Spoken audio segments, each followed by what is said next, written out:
what I'm going to do simply, I'm going to try to explain the part where the is calculated. And then after that, I do have a project that I'm going to demonstrate for you guys to show you a very, very simple and important application that I can demonstrate to show you how important it is to be able to process data and to process data collections. So first thing first, let me start by sharing my screen. Okay, so here we go. Now, at the beginning, I decided that I'm going to create a class called cake. And in the cake class, I was thinking about a cake instead of a turkey. And in my cake class, my cake will have a weight, and my cake could be decorated or could be plain. And I have a Boolean variable in oven. So that could be on and off, true or false. If it's in the oven, that's true. If it's out of the oven, it's going to be false. We have a start time. We have cooking time. Now, the cooking time is an accumulative variable because as we're getting the cake inside the oven, the cooking is going to start, and we get it out, the cooking is going to stop. So as we get it in and out, every time we put the cake inside the oven, it's going to keep cooking, and then when we get it out, the cooking will stop. So how long it has been in the oven in that time, and every time we put it in, put it out, put it in, put it out, we're just going to accumulate those times for the cooking time. So we have a starting time, we have the cooking time, which again, I'm going to talk about that later. We have a standard cooking time, which again, how long it's going to take for that cake to be cooked. Oh, excuse me, baked. And we have a static variable here. It's called oven on, which by default, we're going to assume it's false. Now, again, you can just change every cake, the cake with a turkey, and it's simply going to be applied to our example. Now, I do have two constructors here, a constructor with one argument and a constructor with two arguments. If you have a constructor with one argument, simply means that's going to be a plain cake with no decoration. So we're going to assign the weight to it. We're going to say the decoration is false. Is it in the oven? No, not yet. So that's a false. The cook time is 0 at the beginning. We didn't start the process of cooking. What is the start time for cooking? We are still going to keep that as 0. And the standard cooking time is simply 18 multiplied by the weight, and that has been given to us by the question. They said if the turkey, let's just go back to the turkey. If the turkey was stuffed, it's going to be 22.5 multiplied by 8 by the weight. That would be standing. But if it's not stuffed, it's going to be simply 18 multiplied by the weight. Same thing here for the second constructor. The only difference here is that the decoration, we're actually going to pass it as, well, you know what? Yeah, we're going to pass it as true, decorated. And then we're going to set it here. So we're going to pass this as true. And again, in oven false, cook time 0, start time 0. Standard cooking time is 22.5 multiplied by the weight. Now, let me jump straight all the way to the bottom just to tell you that in this area here, I got all the setters and all the getters in for this program, which oh, wait a minute. Should 18 and 22 be named constants? Yes. I just read a question here. It says, should we use 18 or 22? No, actually, again, I did that just for the sake of writing it fast. But technically, those are magic numbers, and we should avoid using magic numbers. So you can come here and create constants, and then you set them and you use them here. And you can actually have them as static constant numbers, and they should be private because you're only going to use them inside the class. So yes, they should be constants. So we have those setters and getters. And then let's go back to our class. Now we have the constructors, and we have one method which is very, very important. And I think I'm missing here. Am I missing here anything? No. I'm not missing anything. This is correct. This is a static method to turn the oven on. Okay, and I'm saying here now, of course, I'm checking first of all, is the oven on? If it's true, that simply means the oven is on. Then it's already on. You cannot turn it again. But if it's not true, simply means it's not on. So again, set the oven on to be true. So that's again one of the requirements in this assignment. Now, we have two methods that are, like, again, the key to answer this question. Method number one is into oven. Method number two, out of oven. This is again the key here to answer the question for this homework. Now, in oven, you simply have to check if it's in the oven first. Like, you cannot insert something in the oven that is already in the oven. And I think this is something extra that I created. I don't know if it was required in the question or not, but I'm just checking if the turkey or the cake, it's already in the oven. Then just say the cake is already in the oven. You cannot insert it again. But if it's not in the oven, simply you will set in oven to be true. That's very important. And then you're going to start the time. So the time simply has been given to you in the question. Why is it start time is set to 0 in the constructor if we reassign it when we use into the oven? Usually, again, constructors is the place where you initialize all your variables. So even if we're going to change it here, it's recommended that you have to initialize those variables somehow. And that's one of the jobs of the constructors, is to initialize all your variables. So if I decided not to initialize it here, it's recommended, it's a good practice to assign 0, for example, to it here. Okay, so let's get back here. It's very, very important to understand the mechanism of how is this going to work. Every time you're going to put the turkey in the oven, the start time is going to measured. What is the time that you inserted the cake inside the oven or the turkey inside the oven? Okay, so every time you put the turkey or the cake inside the oven, you're going to start, the start time is going to calculate a starting point. So does it change anything if the start time is set to 0 in the constructor versus at the top? Not really. You can use either way. Oh, by the way, I'm just reading the questions in the chat and I'm answering for that, answering them. So the question was, so does it change anything if we start if start time is set to 0 in the constructor or versus the top? Again, we have some specific cases where and I showed you that in an example before, where you had to initialize it in the constructor. But if that's not one of the cases, then not necessary. But again, it's a good practice to initialize it, and the constructors are always considered as a method that you initialize your variable in. So let's just put it this way here.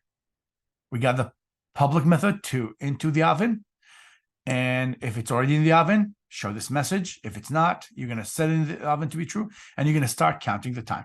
Now, it's very, very important that you try to imagine the situation here. Now, after you put it in the oven, you are simply going to try to get it out of the oven. So what I'm doing here, I'm checking, is it in the oven? When you try to get it out, is it in the oven already? If the answer is yes, it is in the oven, then I'm going to simply take this action. But if it's not, if it's actually already out of the oven, so they will just say that it's already, wait a minute, I think I made a mistake here. Out of the oven, the cake is already out, not in. Sorry, this is supposed to be out because you're trying to get it out of the oven. So it's already out of the oven. So let's get back here. Is it in the oven?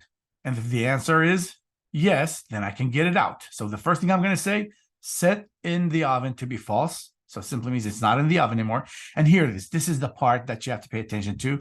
We are going to have to measure the time where we get it outside of the oven.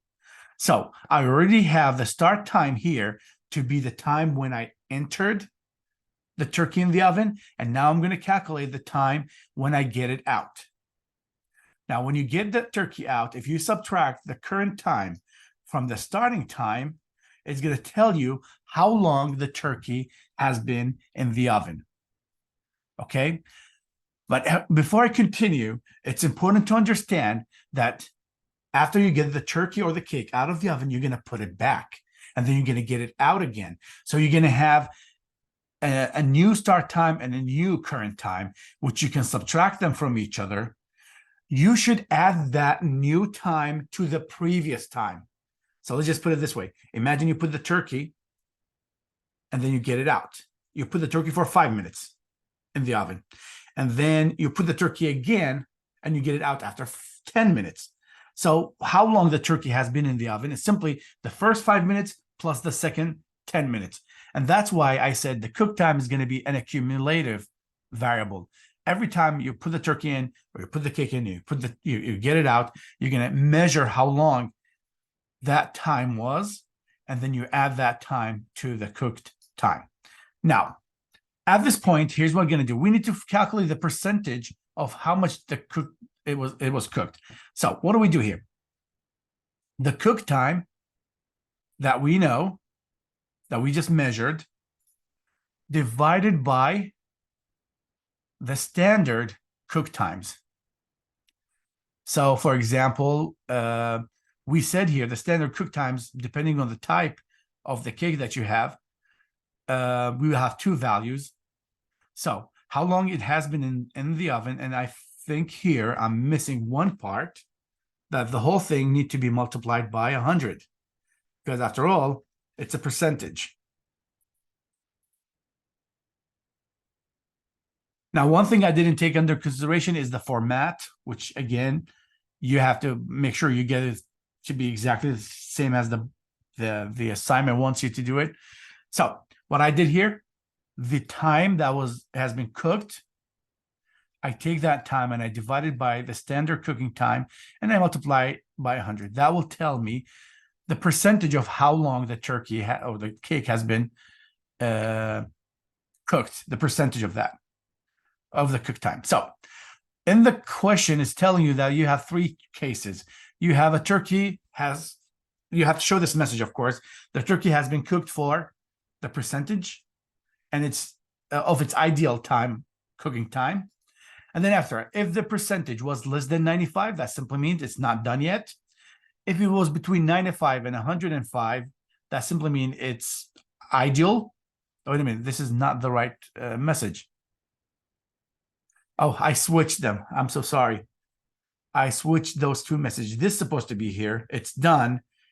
It's time to eat. But if it's greater than 105, that simply means it's not ready. So let me just fix this really quick. Control X. Put this here. And let's cut this part and put it here. So if the percentage of the cooking was greater than 95 and less than 150, that simply means it's cooked perfectly and you can eat it. If it's greater than 105, that simply means it's overcooked and it's inedible and better next time. And that's simply, Question. Yes. So we test for if cook percentage is less than 95 in the first if statement, right? Yes. And then the second one we test if it's less than hold on. Less than 95 and greater than 105? No, wait a minute. If it's wait a minute, I think I made a mistake here. If it's greater than 95. Okay, I understand. Yes, unless I just switched the signs. Okay. If it's less than 95 and it's greater than if it's greater than 95 and less than 105. That simply means it's perfectly cooked and you can eat it. Otherwise, it's greater than 105. That simply means it's overcooked. So those are the two methods. This is again how the time is measured. The idea here of this simulation is the starting time and the current time that you're going to keep calculating to measure how long the turkey or the cake was in the oven. And that time is simply going to be kept added to the cook time every time you get the cake or the turkey out of the oven. And you keep trace and tracking the percentage of that cook time to the standard cook time. And your job is simply to make sure that it will not pass the 105. And it should be greater than 95. So if it's less than 95, that simply means it still need to be in the oven. If it's greater than 105, that simply means you burn it and you cannot eat it. So is this clear? Since I'm not getting any. Yeah. Okay. So let's stop sharing. Can you scroll up again? Oh, I can go back. Wait a sec. Yeah. Okay, where do you want me to go? Scroll up to the top again where you initialize all the private variables. Yeah. Hmm. So I'm confused on why you don't like set them all equal to 0, whatever, when you at the very top. This one? Yeah. It's optional. But I remember one time when I didn't have the default constructor, I had issues by not doing that. Okay. But let me just say here, for example, if I came here to, where is it? Cook time. Where's cook time? Here. Set that to 0.0 and what is starting time? Set that to 0.0. You can totally do that, and there's no need for those two lines here. Okay. Because right now for all for the my constructors and for the top with all the private variables, none of them are like initialized to any number besides the two constants of 18 and 25.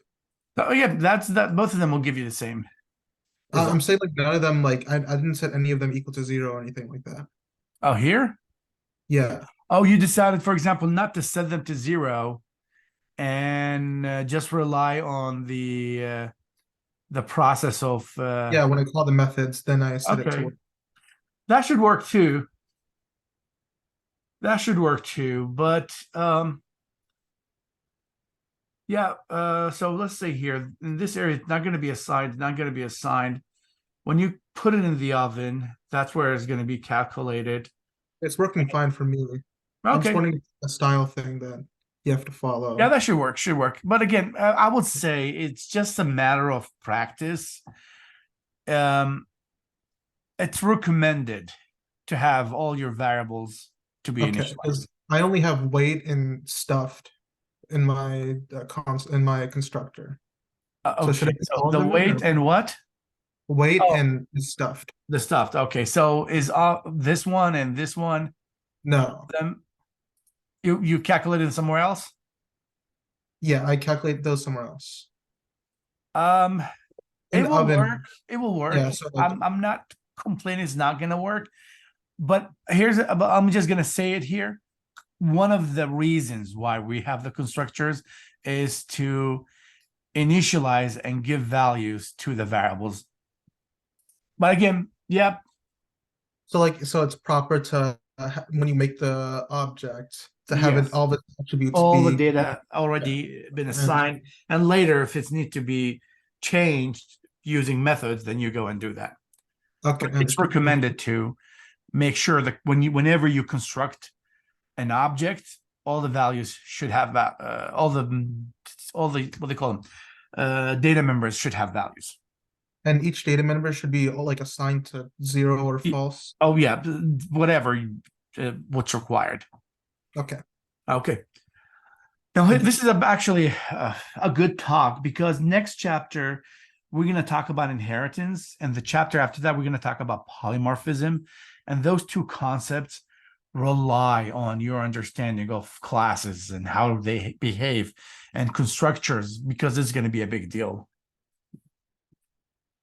Okay, so let me stop sharing my screen here, and let me move to Question. yes. Go ahead. When we have multiple constructors, because we like overload the methods, right? Uh-huh. When you have multiple constructors, isn't it like repeating code when you keep on initializing like, oh, stuffed equals false, Well, let me just go cook back. times zero, like over and over? Oh, you mean those who share the same exact values? Yeah. Um, Just like at the beginning, we're all setting them all to I zero. see. I So see your point. Yeah, that's probably why you may think it's better to just assign them directly. Um, when the variables are declared.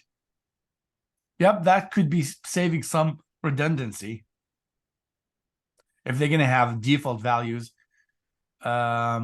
So you don't want to because I repeat remember that. like with the astronaut project, there's like 3, 4 objects. Mm. So I was wondering if you could just set them all like outside of the constructor. Oh, that's option. Yes, that's an Oh, option. Mhm. okay. Okay, so now what I'm gonna do, let me just create a new project. I know you guys can't see what I'm doing, but let me just do that here.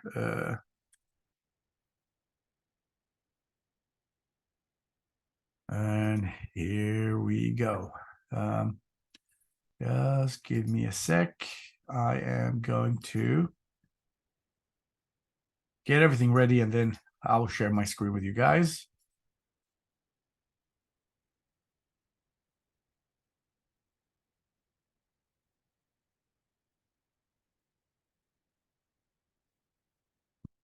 And here we go.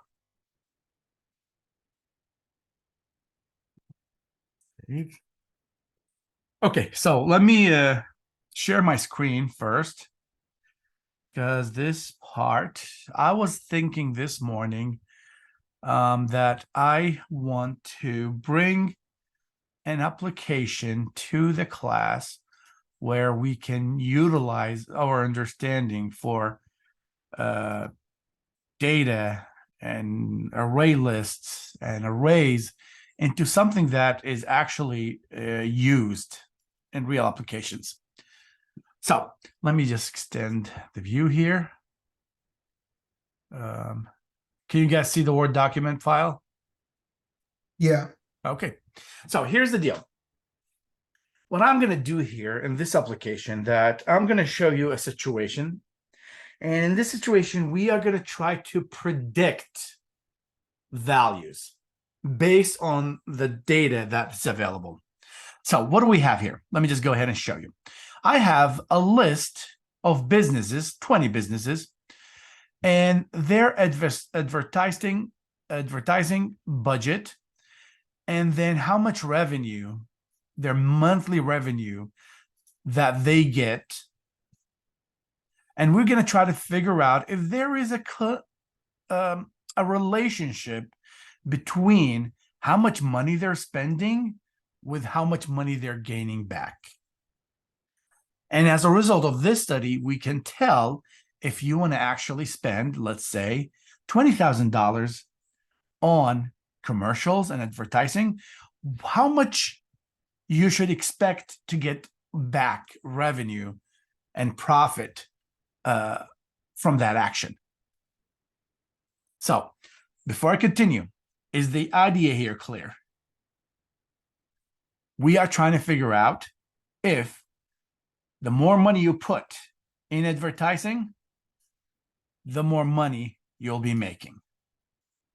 So how do we come up? Well, now, at this point, we're going to have to think about the whole thing logically.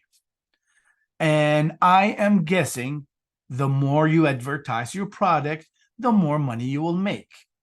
Now, of course, this is me just thinking about it without looking at the data. But this is us collecting the data from 20 companies. And they tell us this is how much they spend on advertising, and this is how much they made. So I'm assuming that there is a linear relationship between those two variables, the X and the Y. And here's what you need to understand. X by itself, it's an independent variable, and Y is the dependent variable because the value of Y relies and depends on the value of X. Okay, so I want you to remember those terms here. They are very, very important. Now, from a look at the variables here, it's really hard for us to tell if my assumption of linearity between those measurements is correct or incorrect.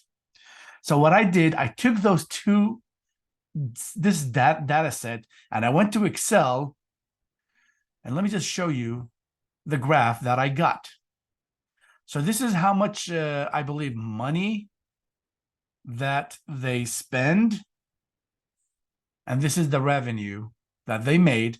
And you can see here, there is somehow a linear relationship between them.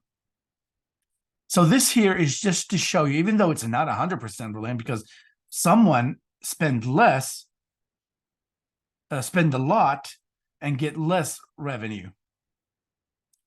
Okay. But in general, overall, you can see the linearity here between those two measurements. So, and by the way, there are many, many different relationships between data sets, and the easiest one is to assume linearity here between them. So my goal here is, can I create a model or an equation that I can use? So when I put how much budget I'm going to put for advertising, it should anticipate and tell me what will be my monthly revenue based on the money that I'm going to be put, based on the collection data that I have here. That's my ultimate goal. Now, to do that, we have, there is an algorithm, or there is a method. It's called simple linear regression. And out of all the models out there, I picked this one because it's the easiest one. There's not that much of math in this model here. So my job here again is to find out that equation that will allow me to find out how much monthly revenue I will be making based on how much budget I have for advertising. Now, before I do that, me using simple linear regression model relies on how linear the relationship between those measurements are. So if I have data sets and I'm assuming that there's a linear relationship between them, and that linear relationship doesn't exist, or it's not very, very strong, then the results are not reliable. So the more linear the data set is, the more reliable the results is. And we will find a way later on. We have to measure and see if our assumption is correct or not, and what's the percentage of the accuracy of our assumption that there's a linear relationship between them. Now, from a look at the graph, you can see it's linear. But again, this is just a graphic presentation. We need to have numbers to approve our assumption here. So with that being said, the question is, how do we figure this out? How do we create this module? And again, what I'm going to do here, I am just going to show you the math, and then I'm going to put that, of course, in a piece of code. And here we go. So number one, you need to understand your data. This is very, very important when it comes to those type of applications, because again, I made the assumption of linearity based on the fact that I think and I believe the more money you put in advertising, the more money you should be making. Is that true 100%? You cannot guarantee, but this is something logically you may think it's correct. To approve, or to get just some sort of improvement, so this will encourage you to continue with your assumption, try to draw the data and look at it visually. And visually, if you can see the linearity here, then you should be good to go. And by the way, we're using a very simple data set because sometimes it's not just a 2-column and multiple rows. It could be 3 columns, it could be 4 columns. It gets a little bit more complicated. But for now, we're going with simplicity. So that's again what I'm doing here. I'm going to check and see if the data that I have actually looks linear. After that, I need to calculate the mean for the x's and the mean for the y's. Okay, and then after that, oh, before I forget, I need to tell you the equation that we are going to try to create. And the equation that we're going to try to create is simple. And I don't have it here. I should have it here. Oh, here it is. That's the equation. Y, which is the monthly revenue, equal M multiplied by X, which is the budget, advertising budget, plus B. So your job is to find this equation. And then after that, you're going to try to put a value for X and see what would be the value of Y that's going to be given to you. Now, what is B and what is Y? B is a constant that we're going to find out how do we calculate. And M is what we call the slope, okay, of the line that we assume does exist. Okay, so now that we can calculate the means for the Y and X. The slope is simply going to be calculated using this equation, and I'm going to show you how to implement it. You take every single value of X, subtract it from the mean of X, and you multiply it by every value of Y, subtracted from the mean of Y. You multiply them by each other, and you get the summation of all of those. And you divide that by the summation of all the X's minus the X mean, all to the power of 2. That will give you the slope M. Now, once you get M, and you have X mean, the mean of X and the mean of Y, you simply can calculate B by mean of Y minus M multiplied by the mean of X. Now that I have B available and I have M available, I have my equation available, which is very simple, very easy. Now, before we start using the equation, we need to make sure that our assumption is correct, and we need to evaluate the model that we just created. And there is many different ways to do that. One of them, and the simplest one, is called the R-squared. And the R-squared simply is going to give you a percentage of how accurate your assumption is. And the equation is simply 1 minus the summation of Y minus, let me try to remember here. Yes, here's what you're going to do. For every single value of Y that you're going to have here, you're going to calculate it using this value, using the equation. Now, I know if, for example, if I'm going to put a budget of $9,500 for advertising, I was able to measure, like it was being given to me by the data set that this is how much money it was made. So in addition to the money that was made that I know it is, I'm going to try to use the equation that I created here, using the X to calculate Y. So now I have 2 Y's, one of them that I actually measured and calculated, so that I have in my data set, and one of them that I'm going to calculate. So what I'm going to do here, I'm going to subtract the one that's calculated from the original value that I have Y, all to the power of 2, and I got the summation of all of them, and I divide that by taking every single value of Y minus the mean of Y, all to the power of 2, and that will give me the R-squared. Now, this number here, again, is an indication, is going to indicate the percentage of how accurate my assumption of linearity that I have there. They said, technically, if the value is greater than 80%, then you should be good to go, and your assumption is acceptable. Once you're done approving that your model is good and evaluated, you simply start with a prediction. I know there's a lot of math here, but guess what? Computer science and programming specifically relies on math to a level you don't imagine. So how do I put all this in a program? Well, the idea is very simple. Number one, I already started something here to simplify it so I don't have to type a lot. So I have my X here, advertising budget, and I have my revenue here. And let me copy them Well, let me copy the whole thing. And let's go to, let me stop sharing and let me share my Eclipse. Okay, so here we go. Let's go ahead and put my data set here, Control V. Now this part here is optional. I was thinking about, since we're talking about array lists, I should utilize array lists. But you know what, to be honest, no, this is a perfect example where you should actually be using arrays, not array lists. So I'm going to take that out and we'll just keep it using arrays. So here's my first array. Here's my second array.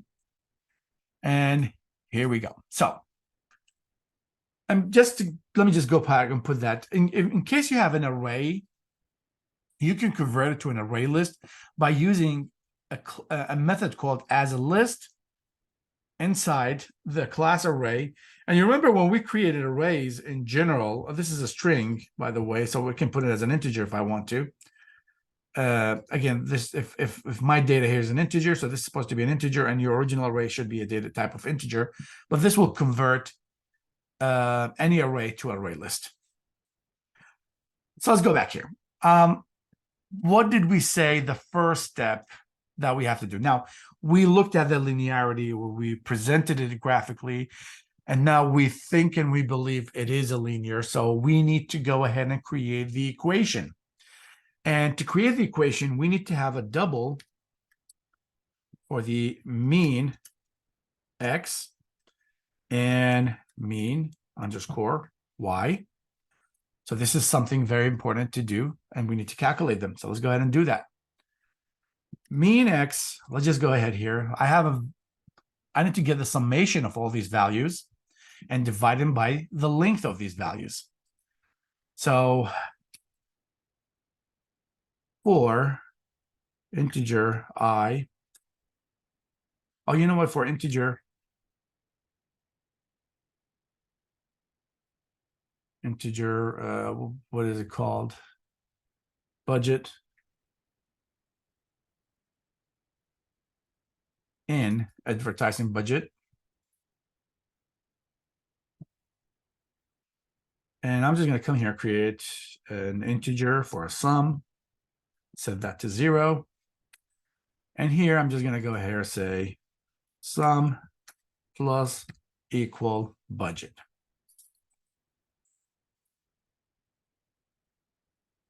And now I have the summation of the budget.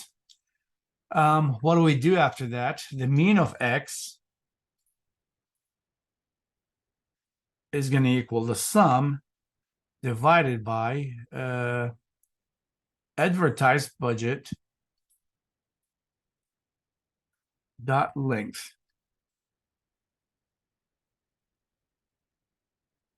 No, there is no length. Oh yeah, I misspelled it, I believe. Oh yeah, with no parentheses, my bad. Now, of course, sum is an integer and advertisement budget is an integer. So this will make the mean of x integer, and we know it's supposed to be a double. So this is where I have to cast. To cast that, we're going to come here and say double. But again, if you cast it this way, this is simply going to be applied to the whole thing. We want to cast one of them. So I'm going to simply cast sum. So I'm going to just put this between parentheses, and that will convert sum to be double, and double divided by an integer, it will be a double. So we have no issues. Now that we have this one calculated, we can do the same thing for the other one. Question. Yes? Why did we do for int budget and not for double budget? Because the data type of the budget is integer. See, budget is going to read each one of those values. You see those values? Yeah, okay. And each one of them is an integer. Okay. Okay. Let me copy this to save some time. And I'm going to put it here. And of course, I'm going to use the same sum. So I just need to take this one away. And instead of budget, I will say revenue. Copy that. Control V. let's put it as a lowercase r. And then we're going to use this array this time. And we're going to use this one here. And we're going to use the revenue here instead of budget. And now we have the means calculated. Of course, this has to be mean y. Now that I have the two means calculated, after that, it's the time. And let me just go back and share that link here. Now, at this point, we're done with the means, and now we need to calculate the m. Now, the m equals this, so we need to do a lot of calculations here. And let's just look here. For every single value of x is going to be subtracted from the mean of x, and it's going to be multiplied for every single value of y, subtracted from the mean of y, all together, multiplied together, and we're going to do the summation of the whole data. So this is where we go with the for loop. Not a for, I can go with for each as well here. It should work. No, it's not going to work. I need to have a for loop here in this case. And I need to have a new summation because there will be a summation for this and there will be a summation for that. And those summations are going to be doubles, not integers, because the mean is a double. So the final result is going to be a double. So we're going to have to have a new summation to be a double. So let's do, well, I can do both of them at the same time. And then after that, I will divide both of them. So let's just go back to our, and here we go. So we're going to say double sum. I don't know, what should I call it? The one that's up and the one that's down. I would just call it sum 1, set it to 0, and then sum 2, set it to 0. I need to go and look for the right term for the equation itself. What the term at the top should be called, what the term at the bottom should be called. Now, for integer I equals 0, I is less than. Now, since I know both of them has the same exact size, so I can come here and create integer data size equal, and you choose one of them here, and you can use size here. Not size, we call it data size. So here we go, data size.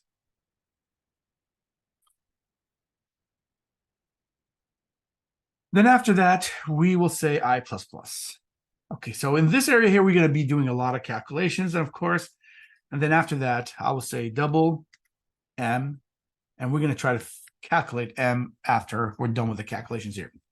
So sum 1 and sum 2, we're going to do the calculation. So we're going to go sum 1 plus equal, and this is going to be sum 2 plus equal. So sum 1 is going to equal, and let me show you this. It's going to be two things multiplied by each other. The first one is, this is going to be very long, advertising budget at I minus mean underscore x. Then it's going to be multiplied by monthly revenue. Where is this? Monthly revenue of I minus mean underscore y. Okay. And we put a semicolon. So this is going to do the summation of all the data. Every time you go, move to the second value, to the third value, to the fourth value, and it's going to do the calculation. The second one is also going to be two things multiplied by each other, which is going to be the same, or you can use the math if you want. You can just come here and say, this one here, copy that. Control V, and I can come here and say math dot PW, open this, 2, and a semicolon. So this for loop here will perform the calculations for those two summations that I showed in the equation. Right after that, I can come here and say m equal sum 1 divided by sum 2, and I'm done with m. Now it's the time to calculate the b.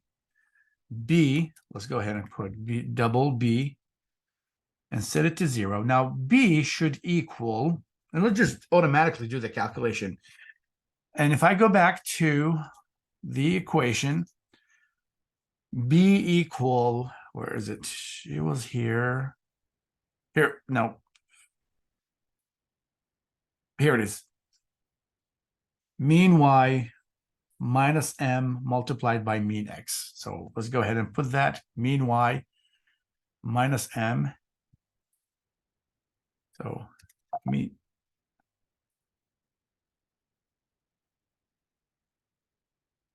underscore y minus m multiplied by mean underscore x, semicolon. And now I'm done with. So now I have everything that I want. I have the b, I have the m. I can start the prediction if I want. But before we do that, we need to go ahead and make sure that the model that we created and we evaluated, we're going to use the R squared method. And the R squared method, this is how it's calculated. Let me just go back and show you the equation. The equation here says 1 minus, so I need to calculate this first, and then I can find out what is. I will have those two summations, which again, I can use the same two summations that I used before, sum 1 and sum 2. And we're going to do the calculations for both of them, and we're going to have to the power of 2. So that will also be taken under consideration. So let's go ahead and put this in the form that we have. I'm going to keep going backward and forward. I'm going to copy this. We're going to create a double. We're going to call it R, SQR. Set that to 0. And then I'm going to set those two back to zeros because I'm going to be using them. So the sum 1 and sum 2. And then we're going to have the same for loop we're going to utilize here. And here's what's going to happen. We're going to use this one. Let me take this one away. Let me copy this. Copy and put it here. Now, if you look at the equation before, we used y. So instead of x mean, we're going to put y here. And instead of advertising budget, we are going to, we're going to use monthly revenue. So let's copy that and put it here. Okay. Now for the second one, this also is going to be the monthly. But this part here is going to be something different. And I need to actually calculate that part. So I'm going to come here, create a double. We'll call it y. What did he call it?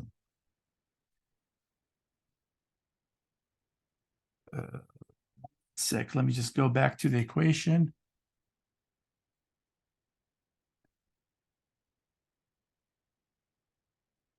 Come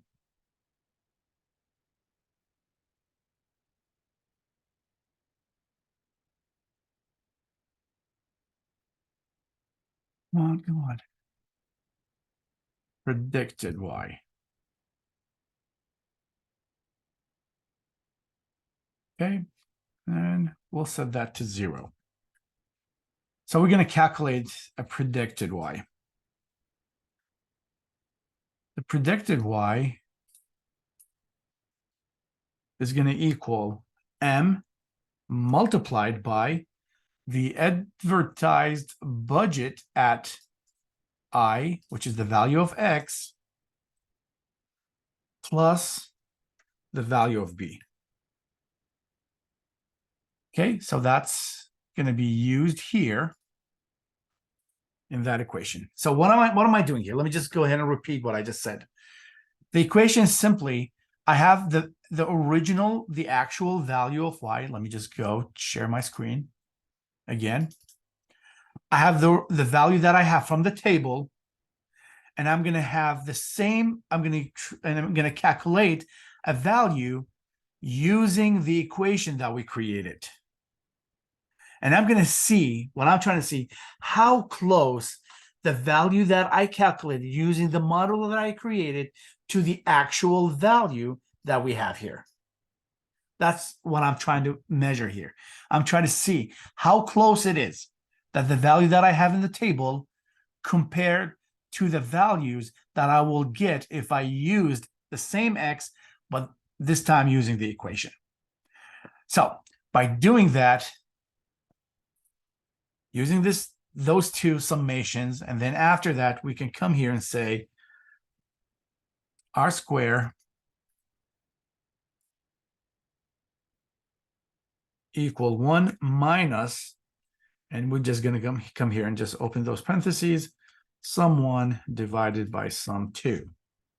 That will give me r. Now, at this point, it's a good idea to actually system.out.print line, and let's see what will be that value. Now, as I said, the value, and again, I didn't try it at this morning, so this is the first time I'm running it, and I'm crossing my finger that I'm going to get a value that's greater than 80. It's not going to be greater than 80. It's going to be greater than 0.8 if we got it right. Let's go ahead and run it. Oh, here we go. Look at this. 92%. So if you just multiply that by 100, you will get the percentage. And that simply means, yes, this is actually a very, very, very linear data set. Now, in reality, they say if you made an assumptions of linearity and then you get something less than 80, that simply means your final results are not reliable. Now that I have my results actually reliable, now we can go ahead and give this a try. I'm going to come here and copy this.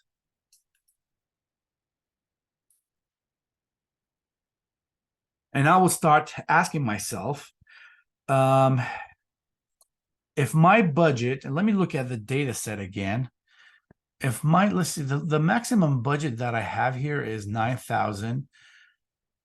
But let's say I want to go with, oh, we have 10,000 here. I'll put 700. My budget is 700. Okay. How much monthly revenue I will get? So that will simply be M multiplied by the 700 plus B, and that should tell me how much money I will be making. So let me just run it. And well, this is the money, 10,400. Let's see. For some reason, is that 700? This is how much money you're going to make? Yeah, that makes sense, because if you look at all the values here, there are 20,000. So this 3,000 simply made a revenue of 20,000. Let me just put another value. If I go 7,000 and run it, and 35,000, yeah, that makes sense. But again, it depends on the values that you put here. Look at this, 7,500 gave me 38,000. So 7,000 gave me 35,000. So that sounds, that looks correct. And that's pretty much it. This is a simple linear regression. And this is one of those machine learning algorithms.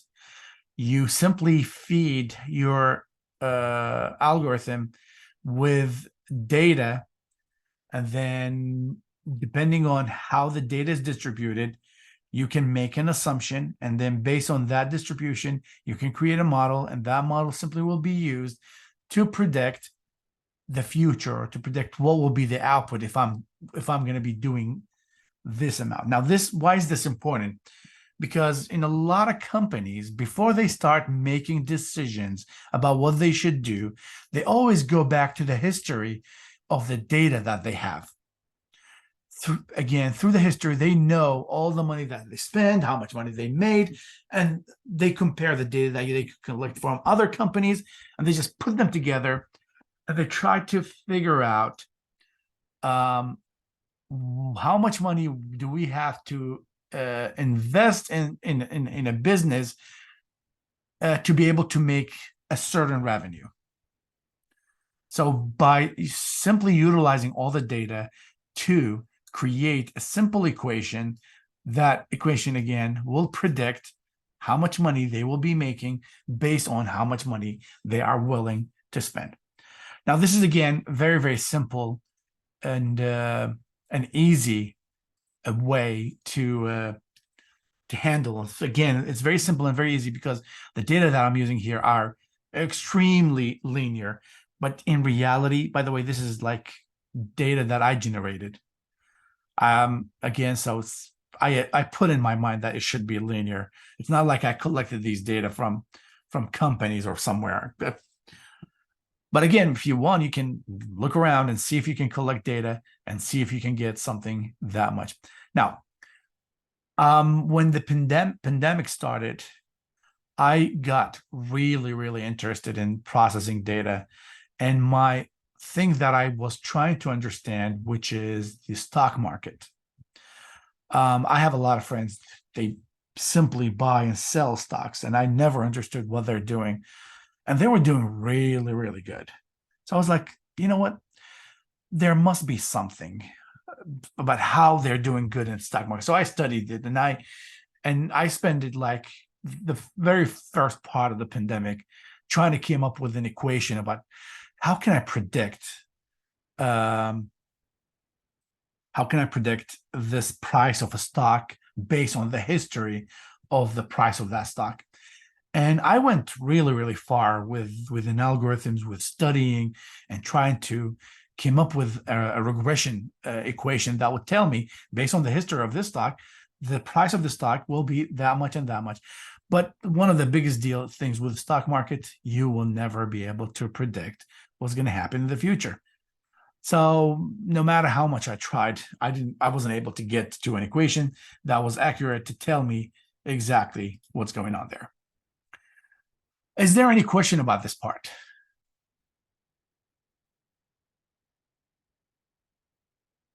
I'm going to upload this file, of course, later. This was just, again, a demo here, so you would know in reality why the data is important and where do we use them. And before I end the class, I just have a very, very short story, and I want you to think about it here. Does anyone here is interested in that topic, stock market and the prices of stocks? Yes, no? Yes. Okay, I'll have a story for you. One day, the price of GameStop was about $14, something like that. And then I start hearing in the news that something's going to happen with the stock market, with the price of the GameStop. And then it went up to 24. And at that time, I was thinking, should I buy stocks from GameStop worth of $1,000, or that will be a waste of money? And I was thinking about that while I was driving, and then I got just like, I've just forgot about the story. Next day, the price of that stock jumped to $600. And people became millionaires because of it was a twist.